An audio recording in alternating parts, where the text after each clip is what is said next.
Bonjour tout le monde, merci d'être présent pour ce webinaire, sur, la métallurgie, sur les nouvelles dispositions conventionnelles de la métallurgie et plus spécifiquement sur, la durée du travail, donc sur les dispositions conventionnelles relatives à la durée du travail. Donc après 2 webinaires généralistes, on fait des webinaires, sur des thématiques, ciblées. Donc là, la première thématique qu'on voit ensemble, est celle de la durée du travail. Pour vous présenter, ce webinaire, nous sommes officiellement 4, mais officieusement, on sera, je pense, 3 sur cette réunion puisque, Pierre-Jacques, donc qui fait partie de Nextinso Avocat est en audience, ce matin. Donc, moi-même, Aline Goden, donc qui, appartient, à Inextinso, Mont-Blanc, donc située sur la Haute-Savoie. Louise, Henry, qui est également juriste en droit du travail, située, sur, Inextinso Mont-Blanc, à Marnin, en Haute-Savoie. Et Thibaut Deléris, donc qui est juriste au sein d'Inextinso Avocat en région parisienne. Donc, tous les 4, nous sommes spécialisés sur, la convention collective de la métallurgie et c'est pour ça qu'aujourd'hui on anime ce webinaire, à destination donc des entreprises qui relèvent de la métallurgie. Ce qui est important à dire en préambule par rapport à ces dispositions conventionnelles sur la durée du travail, en fait, en matière de durée du travail, vous avez un certain nombre de dispositifs, d'aménagement et d'organisation du temps de travail qui ne sont accessibles que si vous avez un accord, d'entreprise ou un accord de branche qui vous permet de recourir à ces systèmes d'organisation et des comptes du temps de travail. Dans la métallurgie, on avait déjà, un régime très, très, riche en fait en termes de dispositions conventionnelles sur la durée du travail. Il s'est encore étoffé avec la nouvelle convention collective qui va s'appliquer à compter du 1er janvier 2024 et il y a des dispositions nouvelles qui sont prévues. Donc on va conserver les régimes de décompte du temps de travail qu'on avait jusque-là. Il y en a d'autres qui viennent aussi, dans la boîte à outils des entreprises. Donc l'avantage, c'est que si vous ne négociez pas, soit parce que vous ne voulez pas, soit parce que, vous n'avez pas réussi à aboutir à une négociation, soit parce que vous n'avez pas de partenaire pour négocier dans l'entreprise, vous avez un panel de dispositions, qui sont applicables, à vos entreprises pour permettre en fait, d'avoir une souplesse dans l'application de la durée du travail, au sein de vos structures. Donc je laisse, Thibaut, commencer et puis on va se répartir, tout ça au fil de l'eau. Donc Voilà, donc par contre, oui, juste je précise, voilà, vos micros sont coupés parce qu'on est nombreux, donc c'est vrai qu'après c'est compliqué si tout le monde prend la parole. Donc n'hésitez pas dans le fil de la conversation à poser vos questions. On prendra vos questions, en compte au fil de l'eau et on y répondra. bonjour à tous et à toutes. Alors, effectivement, au cours de ce webinaire, donc on va déjà commencer par un bref rappel des essentiels, hein, sur les bases du temps de travail. Qu'est-ce que le temps de travail? On parlera aussi des durées de repos qui sont importantes à articuler avec ce décompte du temps de travail. On verra les différentes modalités de décompte du temps de travail, à la fois les modalités légales, mais aussi celles qui sont reprises par la convention collective, et puis des organisations un peu plus particulières, travail de nuit successive ou astreinte, qui sont voilà, des modalités un peu propres à la convention collective. Alors, en termes de bref rappel, on rappellera qu'aujourd'hui, en France, la durée légale du travail, elle est de 35 heures par semaine. Donc, on est sur un décompte à la semaine qui est assez strict finalement et qui ne permet que très peu de souplesse. C'est pour ça que la convention collective prévoit, donc là, on va parler des nouvelles dispositions conventionnelles à partir du 1er janvier 2024, mais vous avez un certain nombre de dispositifs qui existaient déjà avec la convention, avec les conventions actuelles. Et donc, on a des dispositifs d'aménagement du temps de travail qu'on va évoquer aujourd'hui. On rappellera que, par principe, un salarié ne peut pas travailler plus de 10 heures par jour et plus de 48 heures par semaine. On verra qu'il y a quand même des possibilités d'aménagement de ces durées maximales. Et que, par principe, un salarié bénéficie de 11 heures de repos quotidien. Mais c'est pareil, on a des possibilités de descendre cette durée minimale de repos. En termes de travail effectif, alors qu'est-ce que le temps de travail effectif? Ça, c'est quand même relativement facile à définir, hein. Une fois que le salarié est dans l'entreprise et réalise son travail, on est sur du travail effectif. Ça, c'est on va dire le principe le plus simple. En revanche, on vous précisera, hein, que ne sont pas considérés comme du temps de travail effectif et ça, c'est des dispositions qui sont rappelées par la convention collective. Les temps d'habillage et de déshabillage, alors, et puis les temps d'astreinte. Alors, quand on dit que ce ne sont pas des temps de travail effectifs, c'est que effectivement, on ne les compte pas dans le temps de travail du salarié, on ne les rémunère pas comme du temps de travail. En revanche, on aura des dispositifs, comment dire, on aura des contreparties à accorder aux salariés qui sont concernés par ces différents temps. On pense aussi, et là on ne l'a pas mis sur la slide, mais on pense aussi aux temps de déplacement qui, pour le coup, sont encore un petit peu plus spécifiques. Tous ces sujets-là, on les abordera dans un prochain webinaire qui sera consacré à la rémunération, où on approfondira un peu plus ces notions de temps non effectif de travail, mais qui doivent être malgré tout rémunérés.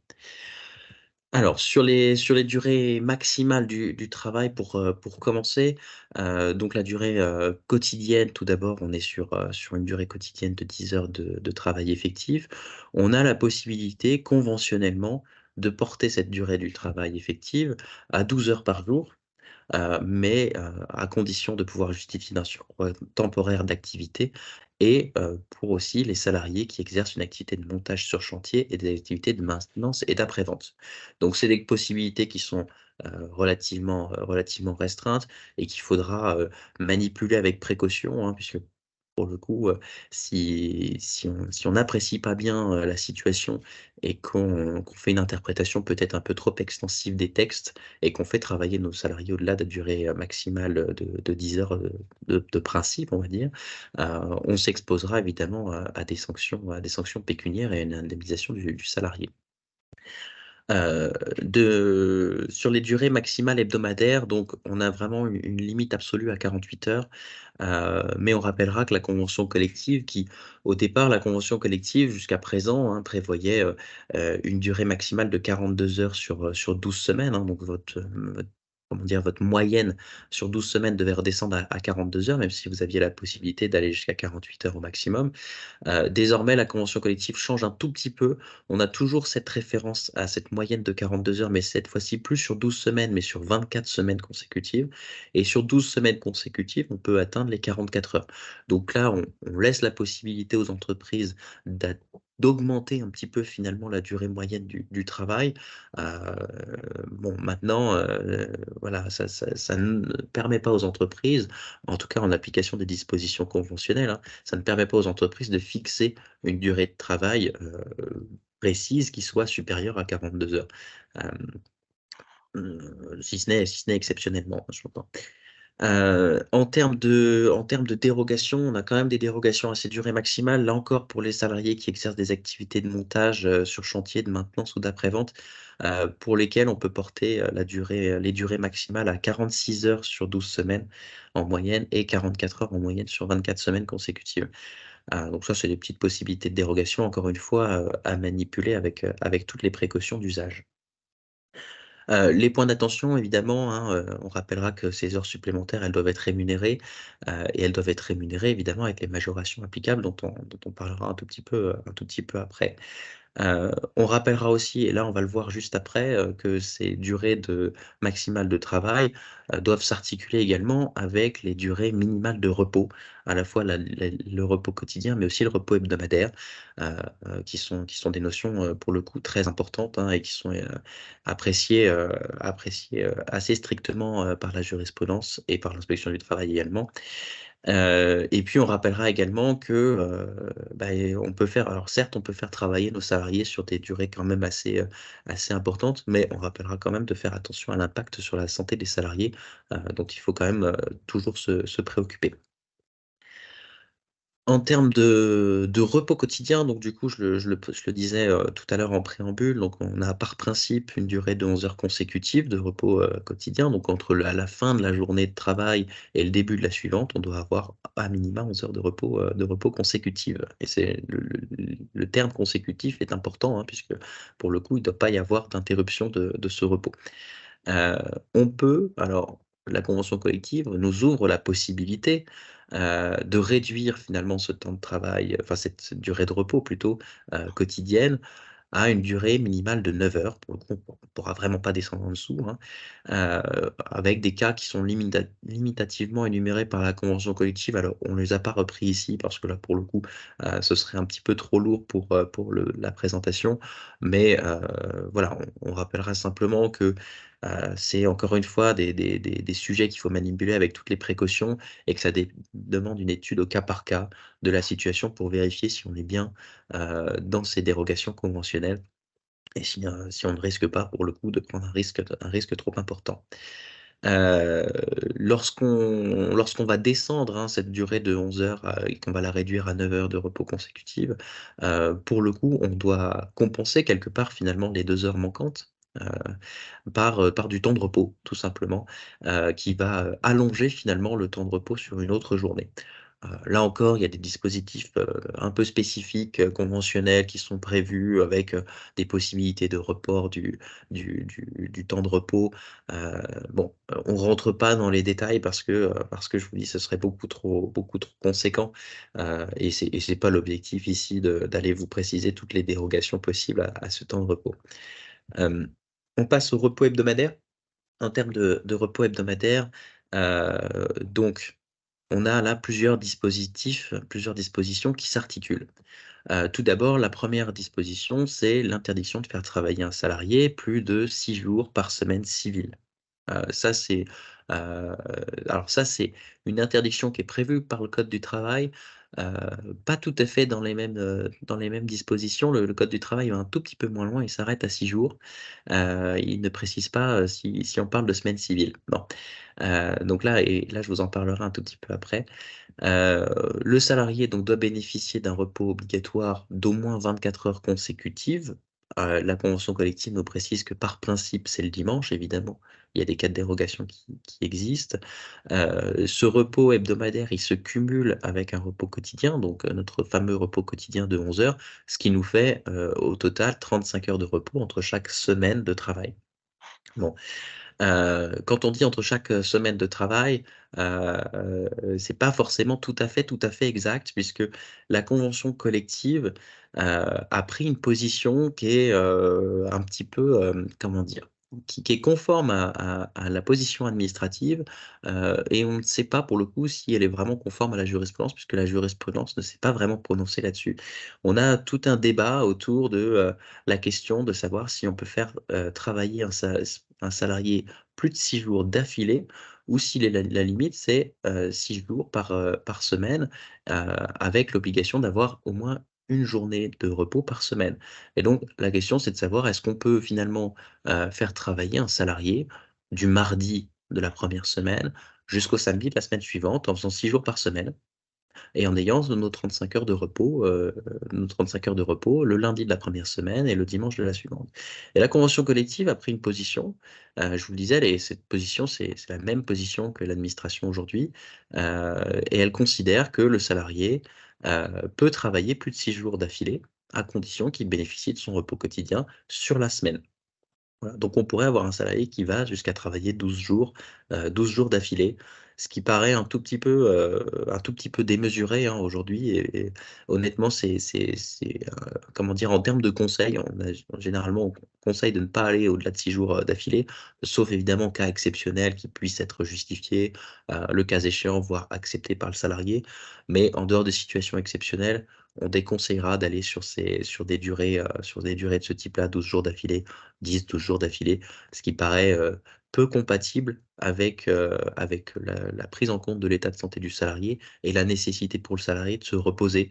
Hein. Tous ces temps de repos, quand on parle des temps de repos quotidiens ou des temps de repos hebdomadaires, c'est des temps qui sont nécessaires finalement pour que les salariés puissent se reposer et pour qu'il n'y ait pas d'impact sur leur santé. J'en ai fini avec cette partie sur le repos et je passe la parole à... ah non, je ne passe pas la parole, pardon. Quand Je même. passerai la parole à la slide suivante. Je finis avec le travail sur les jours fériés.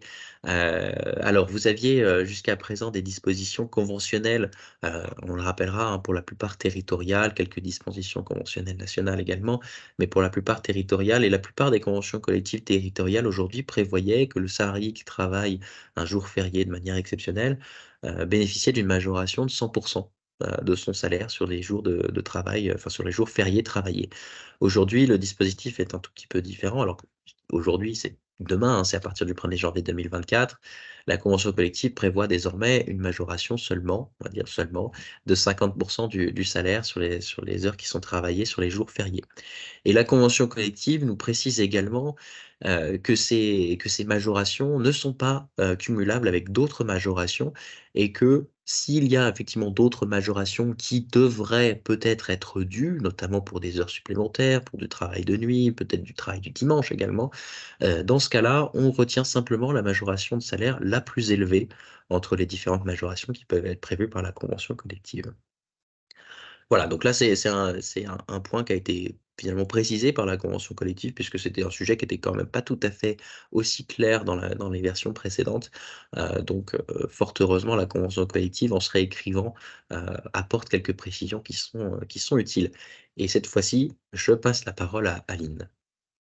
Donc, on a fait donc ce rappel sur les durées maximales de travail, les durées minimum de repos telles qu'elles sont issues de la convention collective de branche, applicable au 1er janvier 2024. La question maintenant, c'est de savoir comment s'articulent en fait ces décomptes du temps de travail autour de la semaine. Donc, on a différents types de décomptes du temps de travail en droit français et qu'on retrouve dans la convention collective. C'est le décompte du temps de travail en heures, qui est le plus commun et celui qu'on connaît en général le plus. Le décompte du temps de travail en jours, qu'on a en général l'impression de bien connaître, mais que parfois on ne connaît pas si bien que ça par rapport aux jurisprudences qu'on peut avoir sur le sujet. Et enfin, le décompte du temps de travail sans référence horaire. Donc celui-ci, on va l'évoquer tout de suite. C'est celui qui est applicable aux cadres dirigeants dans les entreprises. Donc en fait, ne sont applicables à ces salariés que les dispositions relatives au congé payé. Toutes les dispositions relatives à la durée du travail, les durées minimales de repos, les durées maximales de travail ne sont pas applicables aux cadres dirigeants sans référence horaire. Alors le sans référence horaire, il ne se présume pas, il faut qu'il soit écrit dans le contrat de travail, surtout il faut qu'il soit justifié par rapport aux fonctions exercées par ces salariés-là, qui doivent avoir les responsabilités les plus importantes dans l'entreprise et qui perçoivent les rémunérations qui se situent dans les niveaux les plus élevés. Donc sur une petite entreprise, souvent c'est le dirigeant lui-même qui l'a et qui est mandataire. On va retrouver ça plutôt dans des PME ou plus grosses entreprises. On va vraiment sur les fonctions de direction, comité de direction, etc. On n'est vraiment pas sur le commun de ce qu'on trouve en matière de décompte du temps de travail. Sur le décompte du temps de travail en heures pour commencer. Ce qui est important de bien avoir en tête, c'est que les 35 heures, ce n'est pas une obligation. C'est-à-dire qu'on n'a pas une obligation de travailler 35 heures. Ces 35 heures, c'est uniquement un seuil de déclenchement. Le seuil de déclenchement, quand on est au-delà de 35 heures, des heures supplémentaires. C'est-à-dire quand on fait plus de 35 heures, ça ne veut pas dire qu'on n'a pas le droit, ça veut juste dire qu'en fait, on fait des heures supplémentaires. Et on va revenir pour répondre à la question sur le contingent juste après sur cette notion d'heures supplémentaires. Et quand on est en deçà de 35 heures, il y a 3 possibilités. Soit ça veut dire qu'on a fixé au sein de l'entreprise un horaire collectif équivalent temps plein inférieur à 35 heures. C'est assez rare, mais ça existe. Soit on fait de l'activité partielle, c'est-à-dire qu'on n'a plus de quoi occuper ses salariés sur un horaire de 35 heures, donc on descend en deçà et on recourt à l'activité partielle pour compenser ces heures qui ne sont pas faites. Ou on est sur un décompte du temps de travail à temps partiel pour le salarié ou la salariée en question. On va d'abord voir les décomptes du temps de travail qui existent en deçà de 35 heures qui sont prévus par la convention collective. On n'a rien sur l'activité partielle proprement dite. On a des dispositions dans la convention collective quand on va faire appel à un décompte pluriannuel du temps de travail et sur des forfaits jours où on va nous dire qu'il n'y a pas de diminution de la rémunération quand on est dans le cadre d'une activité partielle. Mais on n'a pas de régime spécifique sur l'activité partielle. Par contre, on a un décompte du temps de travail à temps partiel qui est prévu par l'accord de branche. Donc, ça veut dire que dans vos entreprises, si vous avez des contrats de travail à temps partiel, ils doivent respecter ces dispositions-là. Une durée minimale de travail qui est fixée à 7 heures hebdomadaires pour les salariés qui ont une activité de formateur. Alors, ça va quand même être une portion de salariés assez réduite. Et sinon, on a cette durée hebdomadaire minimum de 24 heures qui est fixée pour les autres salariés, avec bien sûr les possibilités de dérogation qu'on connaît, qui sont des dérogations légales qui sont reprises dans l'accord de branche, possibilité de faire moins de 24 heures quand le salarié veut cumuler plusieurs emplois ou pour faire face à des contraintes personnelles notamment. Priorité systématiquement pour tous ces salariés à temps partiel pour l'occupation d'un emploi à temps plein. Ce qui est nouveau dans la convention collective, ça va être dans l'organisation de ces horaires de travail pour les salariés à temps partiel, c'est les coupures. Jusque-là, on n'avait pas cette notion de coupure qui existait dans l'accord de branche. Désormais, elles sont prévues. Une interruption au cours d'une même journée au maximum de 2 heures. Donc, en fait, on va pouvoir faire une pause au cours d'une journée de travail d'un temps partiel de 2 heures maximum, ou 2 interruptions dans une même journée ou une interruption supérieure à 2 heures, à condition dans ces cas-là que l'amplitude de la journée n'excède pas 11 heures. Et dans ce deuxième cas, on a l'obligation de versement d'une contrepartie aux salariés qui équivaut à 50 du taux horaire de base. Cette notion de contrepartie équivalente à 50 du taux horaire de base, on la retrouve à plusieurs reprises dans la convention collective. Et puis après, l'accord rentre dans le détail pour savoir à quel moment est-ce qu'on la verse. On peut la verser en une seule fois, on peut la verser au fil de l'eau. Après, ça, ce sera à vous de voir comment vous voulez faire. Donc aujourd'hui, si vous avez un coup d'œil à jeter à vos contrats de travail à temps partiel, ce serait de regarder un petit peu comment sont gérées les coupures dans vos contrats de travail à temps partiel. La modification de la durée du travail pour un salarié à temps partiel, 7 jours ouvrés réduits à 3 jours pour modifier les modalités de répartition de la durée du travail et les jours travaillés. Et pareil, si on arrive à ce nombre réduit de délais de prévenance de 3 jours ouvrés, versement d'une contrepartie de 50 du taux horaire de base. Idem, avant, cette contrepartie n'existait pas. On avait bien les 7 jours ouvrés, les 3 jours ouvrés possibles, mais on n'avait pas cette contrepartie qui était prévue. Les heures complémentaires, il faut savoir que les heures complémentaires ne peuvent pas exister si vous ne les prévoyez pas dans le contrat de travail, si elles ne sont pas elles-mêmes prévues dans l'accord. Donc, on a un accord de branche qui prévoit la possibilité d'accomplir des heures complémentaires dans la limite d'1/5 de la durée contractuelle, avec une majoration de 10% jusqu'à 1/10 et 25% pour les heures complémentaires suivantes. Possibilité aussi de recourir à ce qu'on appelle le complément d'heures. Donc là, en fait, ça veut dire que pour une durée déterminée, dans la limite de 8 fois par an, on va en fait augmenter le volume horaire du contrat de travail à temps partiel. Et dans ces cas-là, les heures complémentaires qui seraient faites au-delà de ce volume horaire déjà augmenté sont toutes majorées à 25%. Ça se fait bien, cette augmentation du volume horaire, ça se fait bien de manière contractuelle par un avenant au contrat de travail. Ce qui est important aussi de dire, c'est qu'un temps partiel ne peut jamais arriver à 35 heures. C'est-à-dire un temps partiel reste toujours à temps partiel. On ne peut pas atteindre l'horaire de 35 heures. On n'a pas de questions, donc on continue. Sur le recours aux heures au-delà de 35 heures, donc on a 2 systèmes de décompte du temps de travail. Soit on va être sur un décompte à la semaine, soit sur un recours à un décompte des heures supplémentaires sur un nombre élargi de semaines. Je te laisse Thibaut évoquer Oui. le décompte sur la semaine. Oui, le décompte effectivement sur la semaine, donc les heures supplémentaires par principe se décomptent sur la semaine, hein, avec une contrepartie financière, de 25% pour les 8 premières heures supplémentaires effectuées chaque semaine et de 50% pour les suivantes.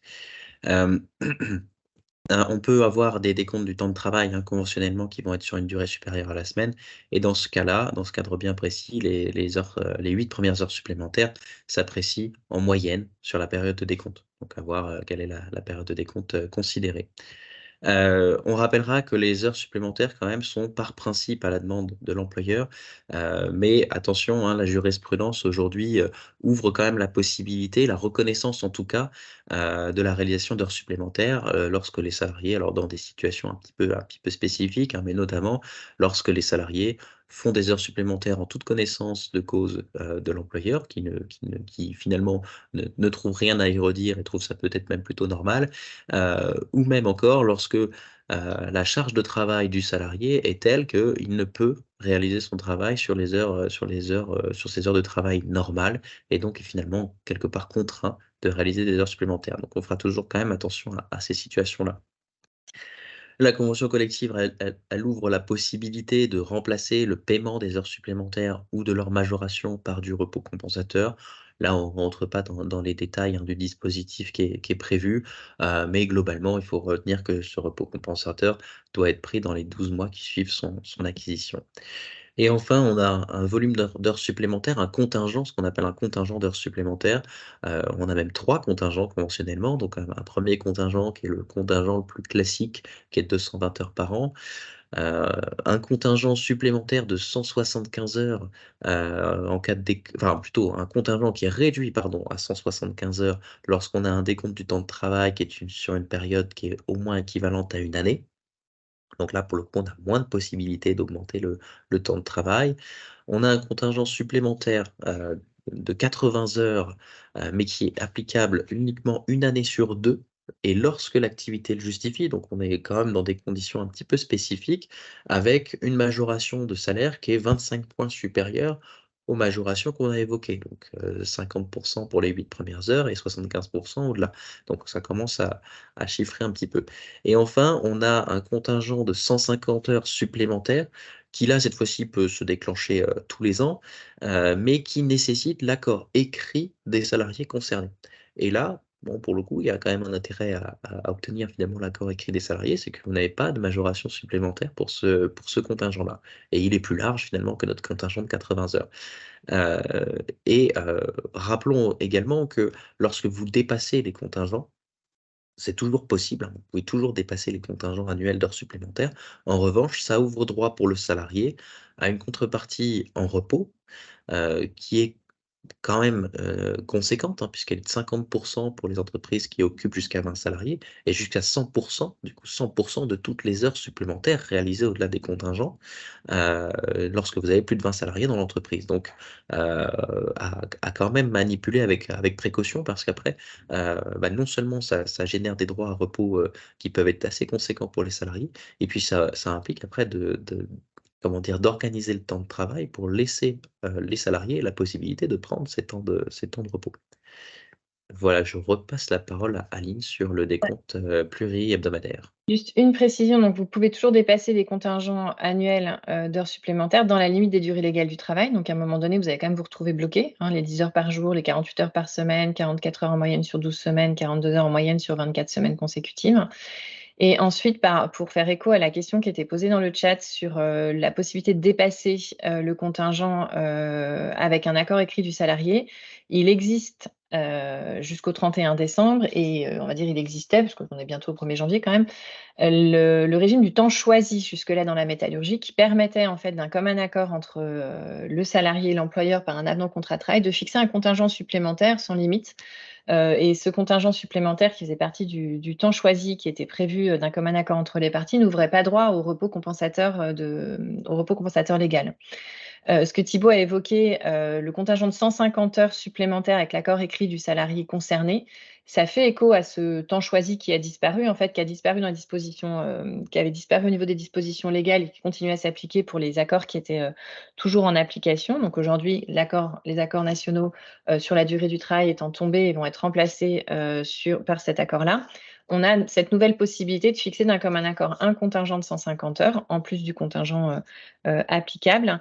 Et la convention collective prévoit bien l'application des contreparties obligatoires en repos, donc du repos compensateur légal, pour les dépassements des contingents, donc de tous les contingents qui sont prévus dans les dispositions conventionnelles. Voilà, pour être bien précis sur la réponse à la question. Et s'agissant des heures supplémentaires, donc Thibault l'a évoqué aussi, on peut les remplacer remplacer le paiement par du repos. Attention, on parle bien du remplacement des heures supplémentaires, du paiement des heures supplémentaires par du repos, c'est pas de la récup, parce que souvent quand on parle de récup, c'est l'heure pour l'heure. Il fait une heure supplémentaire, il récupère une heure. Quand on remplace le paiement des heures supplémentaires, on remplace les heures supplémentaires qui étaient versées en argent par du repos. Donc un salarié qui avait le droit à une heure supplémentaire majorée à 25%, il a une heure et quart en fait de repos qu'on va lui donner. Il y a bien la majoration qui est aussi compensée en repos. Donc ça, il faut juste être vigilant par rapport à ça. Est-ce que ça veut dire que le repos compensateur se déclenche au-delà des 220 plus 150? Oui, ça peut vouloir dire ça.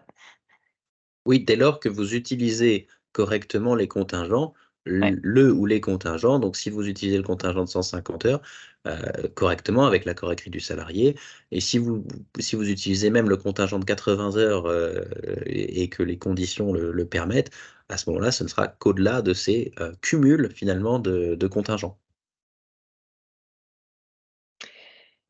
Mais c'est sûr que là, on a une superposition de contingents qu'il va falloir apprendre à appréhender pour l'année 2024.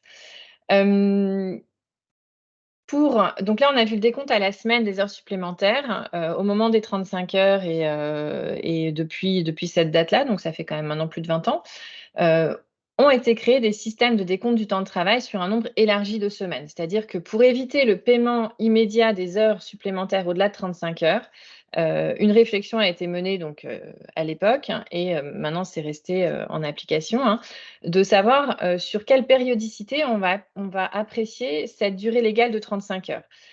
Et le code du travail nous permet effectivement, par accord collectif, de prévoir un mode de décompte du temps de travail sur un nombre élargi de semaines. La convention collective de la métallurgie s'était déjà saisie du sujet dans les accords précédents, se saisit toujours du sujet et autorise les entreprises par application directe de l'accord de branche à décompter justement ce seuil de déclenchement des heures supplémentaires sur une périodicité supérieure à la semaine. Périodicité supérieure à la semaine est au plus égale à une année, donc on ne peut pas apprécier cette durée, ce franchissement du seuil des 35 heures sur une durée supérieure à une année par deux modes de décompte du temps de travail finalement. Ce qu'on appelait initialement la modulation, c'est-à-dire qu'on a des périodes de travail hautes qui vont se compenser avec des périodes de travail plus basses. Et en se compensant, on va arriver en moyenne sur l'année à 35 heures. Donc, du coup, on ne paiera pas d'heures supplémentaires. Le salarié va pouvoir accomplir jusqu'à 48 heures, parfois des semaines à zéro. Et en moyenne sur l'année, il aura fait 35 heures. Donc, on ne paiera pas d'heures supplémentaires. On ne recourra pas à l'activité partielle quand on sera en deçà de 35 heures. Ou un autre système de décompte du temps de travail par l'attribution de JRTT, donc de jours de repos temps de travail. Donc en fait, on va avoir des salariés qui, toutes les semaines, vont travailler plus que 35 heures, mais ces heures qui sont faites en plus vont alimenter un compteur qui va être pris au fil de l'eau pendant l'année pour arriver à cette moyenne de 35 heures. Donc en fait, on n'aura pas de fluctuation dans l'activité, mais on aura des heures qui seront faites régulièrement en plus chaque semaine. Par exemple, on va faire 36 heures et demie, 1 heure et demie qui alimente le compteur chaque semaine, etc. Et le salarié, par la prise de ces JRTT au fil de l'eau sur la période de 12 mois qui va être définie, aura fait en moyenne 35 heures sur l'année. Donc pareil, pas de paiement d'heures supplémentaires. Si on est sur de la modulation, on nous demande une programmation collective ou individuelle des horaires de travail quand même, avec un délai de prévenance de 9 jours civils, sauf contrainte d'ordre technique, économique ou social. Pour l'attribution des jours de repos, quand on part sur un décompte hebdomadaire de cette limite de franchissement des 35 heures par l'attribution de JRTT, il y a un minimum de 25 jours des JRTT acquis qui doivent être au choix positionnés par le salarié et un délai de prévenance de 5 jours qui incombe à l'employeur en cas de modification de ces jours. La rémunération, le principe, c'est que la rémunération, elle est lissée. Donc, le salarié, en fait, il n'a pas de fluctuation dans sa rémunération. Quand on est, par exemple, sur une modulation où il y a des semaines ou des mois, il va travailler plus que d'autres, on va avoir une rémunération qui sera identique chaque mois sur une base 35 heures ou une base plus haute potentiellement si jamais on a déjà acté que de toutes les façons, en moyenne, le salarié ne ferait pas 35 heures, mais 36 ou 37. Dans ces cas-là, on va déjà mensualiser les heures supplémentaires. En cas d'absence d'entrée et de sortie, on a des régimes qui sont prévus dans l'accord de branche. Donc, on dit que les heures d'absence sont comptabilisées pour l'appréciation du volume horaire, ce qui est logique parce que si jamais vous avez un salarié qui est malade et vous le comptez à 0 la semaine, vous devez faire 48 heures en modulation, c'est comme si vous lui faisiez récupérer sa maladie, donc ça ne fonctionne pas. Et en cas d'entrée ou de sortie en cours d'année, on a une rémunération qui va être sur la base réelle de travail qui va être recalculée. Ce régime donc, de décompte pluri-hebdomadaire du temps de travail, il est accessible de manière directe par les entreprises. Il va concerner tous les salariés, y compris les salariés à temps partiel ou en intérim. Il y a quand même une obligation de négociation. Si vous avez des délégués syndicaux dans vos entreprises, vous avez une obligation de négociation avec eux et c'est qu'en cas d'échec des négociations que vous allez faire application directe de l'accord de branche, consultation du CSE obligatoire et information, quoi qu'il arrive, des salariés, parce qu'on est sur de l'horaire collectif, donc il y a une obligation d'information des salariés. Le forfait annuel en heures, j'ai vu qu'il y a des questions pour un travail à temps partiel inférieur à 24 heures. La dérogation doit être faite à compter du 1er janvier 2024. Non, ça existe déjà pour le temps partiel. Les dérogations sont déjà prévues. C'était une réforme de 2012 qui avait fixé un seuil minimum pour les salariés à temps partiel de 24 heures.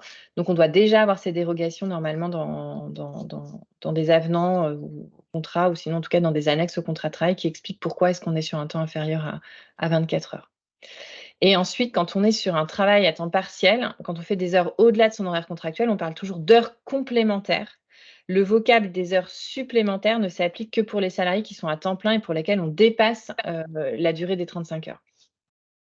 Sur le forfait annuel en heures, donc là, on reste toujours sur un décompte du temps de travail en heures. On n'est pas sur un décompte collectif du temps de travail qui va s'appliquer sur une période pluri-hebdomadaire.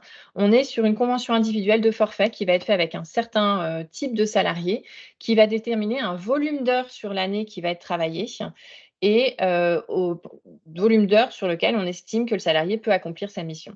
Les salariés concernés, c'est les cadres qui disposent d'une autonomie dans l'organisation de leur emploi du temps et les non-cadres, dès lors qu'ils disposent d'une réelle autonomie dans l'organisation de leur emploi du temps. Donc, on est sur des personnes qui sont dites autonome, en fait. C'est gérer l'autonomie des salariés dans le cadre d'un forfait annuel en heures. Sur 12 mois consécutifs, hein, on va appliquer ce forfait annuel en heures. Le volume moyen hebdomadaire de travail sur une année ne va pas pouvoir excéder le volume moyen horaire légal majoré de 20%. Donc en fait, on a une formule de calcul, hein, pour calculer effectivement ce volume horaire maximal de la convention de forfait annuel en heures. La rémunération, on est sur les mini-conventionnels majorés de 15 ou 30% selon justement le volume horaire de la convention de forfait en heures.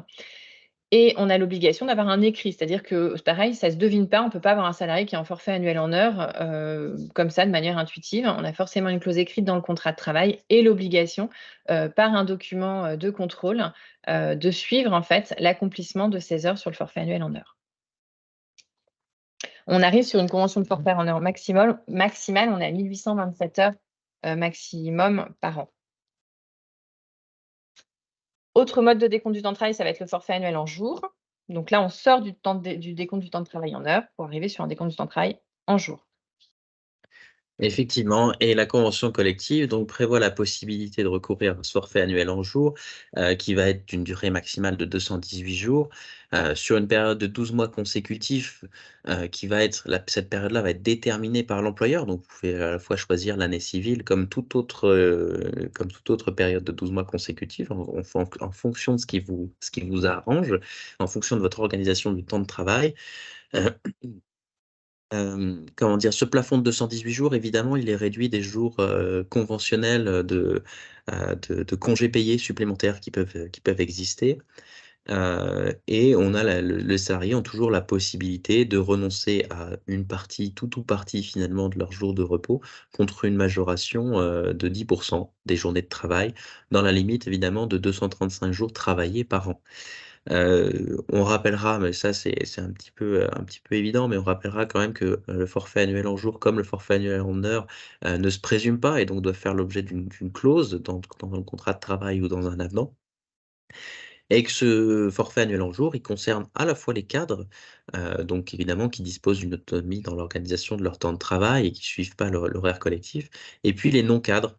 Les non-cadres qui ne peuvent finalement pas suivre l'horaire collectif de travail et qui disposent également d'une autonomie dans l'organisation de leur emploi du temps pour l'exercice des responsabilités qui leur sont confiées. La convention collective, elle prévoit également, l'obligation pour l'employeur de rémunérer les salariés qui sont concernés par le forfait annuel en jours avec une majoration des salaires minima de 30. Donc c'est quand même quelque chose qui n'est pas tout à fait négligeable. Hem, le forfait annuel en jours, donc ça nécessite quand même un certain nombre de précautions et notamment un certain nombre de contrôles. D'abord, l'obligation de mettre en place un suivi des jours travaillés, des journées et des demi-journées travaillées au travers d'un document de contrôle qui peut être tenu, soit directement par l'employeur, soit par le salarié sous le contrôle de l'employeur. Avec une obligation pour l'employeur d'évaluer et de suivre régulièrement la charge, de travail du salarié et son organisation de travail.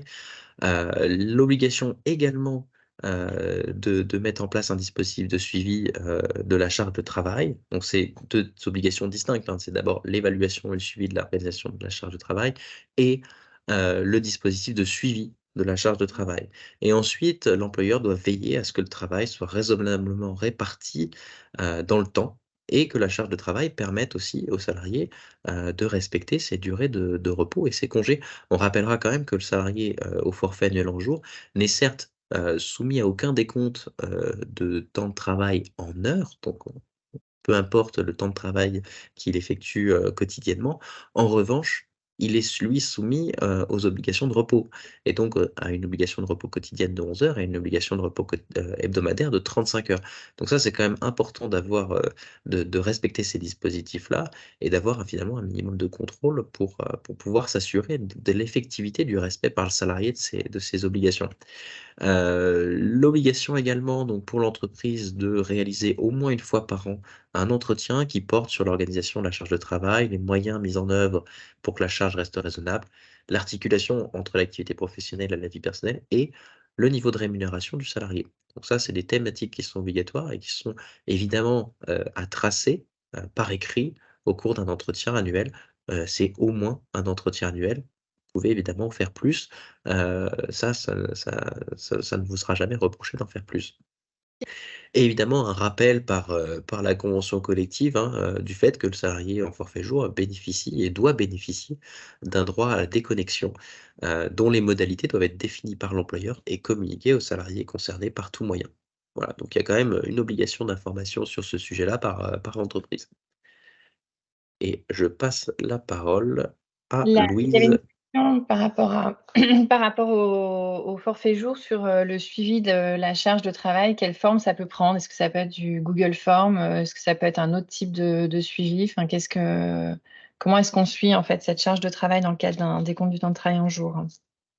J'ai envie de répondre qu'il y a pas de, comment dire? Il y a pas de modalité de suivi, qui est prescrite et qui sera parfaite et duplicable pour l'ensemble des entreprises. Il faut appliquer, il faut regarder comment fonctionne, l'entreprise, et même, j'ai envie de dire, à la limite, comment fonctionne chaque salarié, pour mettre en place la modalité de suivi, qui est appropriée à chaque personne, finalement.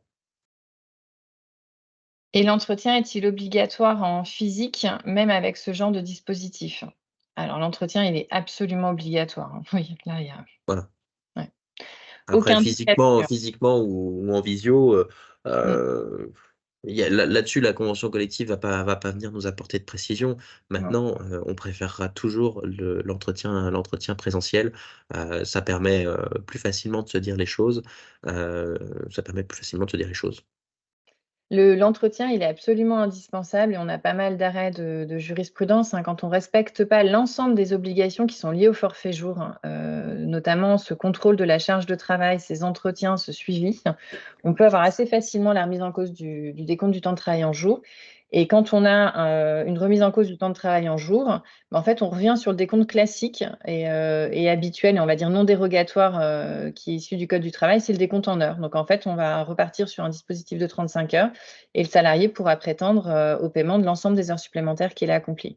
Donc il faut faire ces suivis, il faut faire ces entretiens et puis surtout, il faut pouvoir être en capacité de rapporter la preuve, que le suivi est effectif et que les entretiens ont réellement été accomplis.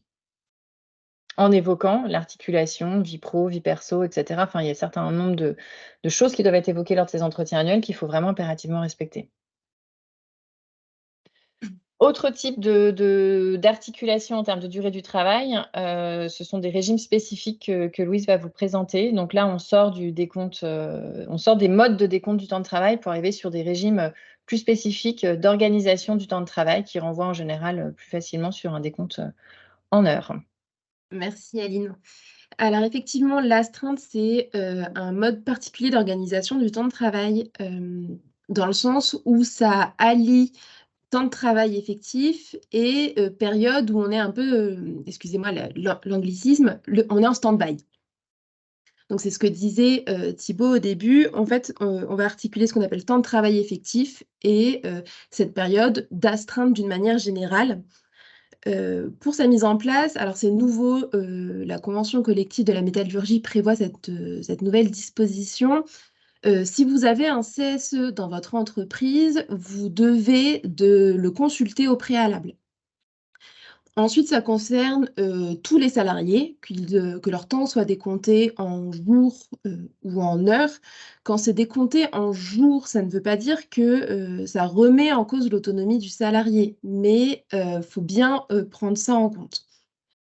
Donc faut distinguer 2 périodes. La période d'astreinte, qui est la période pendant laquelle, le salarié, sans être sur son lieu de travail et sans être à la disposition permanente et immédiate de son employeur, doit pouvoir intervenir au service de l'entreprise. Et donc il y a cette période d'astreinte qui n'implique pas forcément une période d'intervention. La période d'intervention, c'est quand ce salarié est appelé pour intervenir. Cette période d'intervention, c'est du temps de travail effectif. Si cette période d'intervention, nécessite un temps de trajet, contrairement au droit commun, ce temps de trajet sera du temps de travail effectif et rémunéré comme tel. Ça demande une organisation particulière, avec l'employeur qui a l'obligation d'informer, chaque salarié avec un programme individuel d'astreinte 15 jours civils avant que ces astreintes soient réalisées.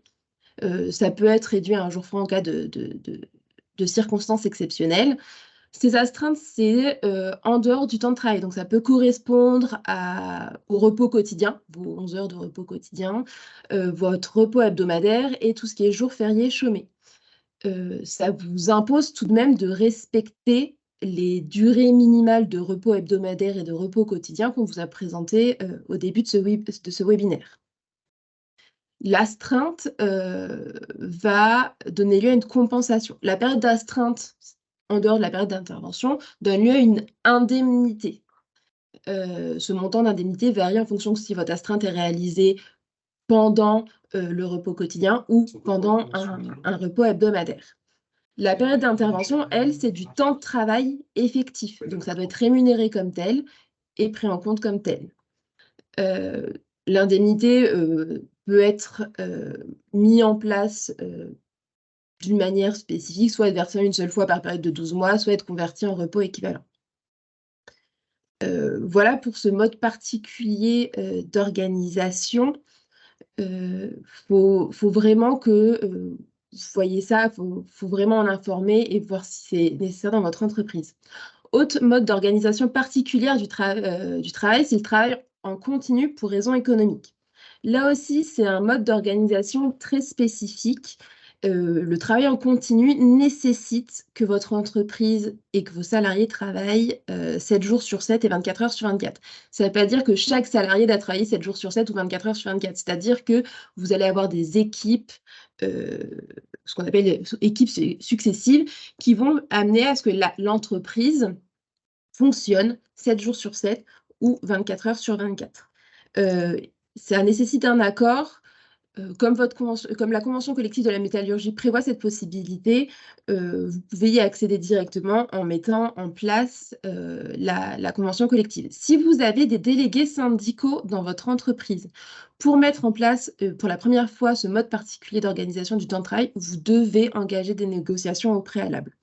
Si les négociations échouent ou si vous n'avez pas de délégués syndicaux, vous pouvez mettre en place directement les dispositions conventionnelles. Comme c'est un mode particulier du temps de travail, on va passer rapidement dessus.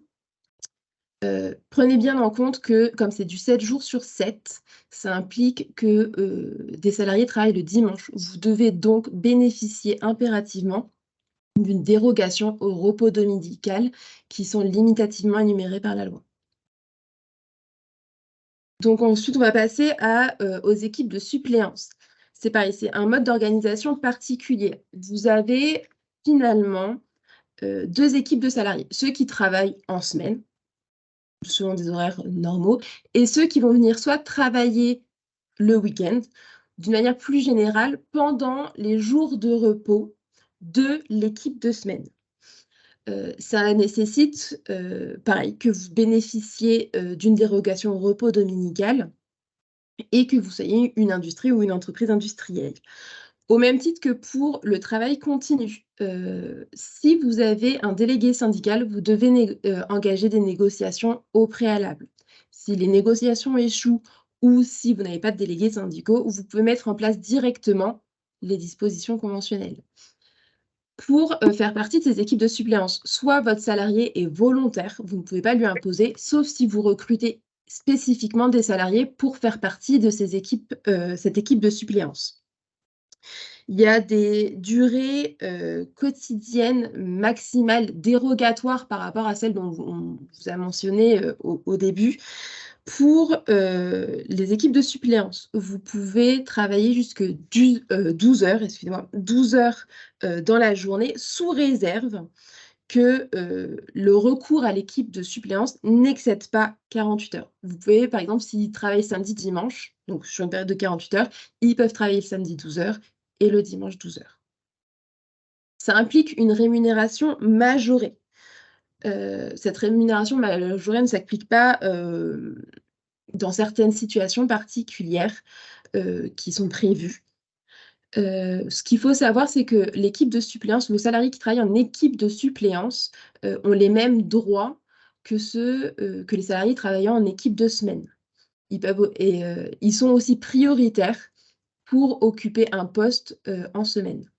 Dans ce cas-là, pareil, la convention collective prévoit un formalisme particulier et notamment le fait que si vous êtes mis d'accord avec le salarié pour qu'il passe en équipe de semaine, il ne peut rester en équipe de suppléance que 3 mois après que cet accord ait été requis. Voilà pour ces modes particuliers d'organisation du temps de travail. Ensuite, on a le travail de nuit.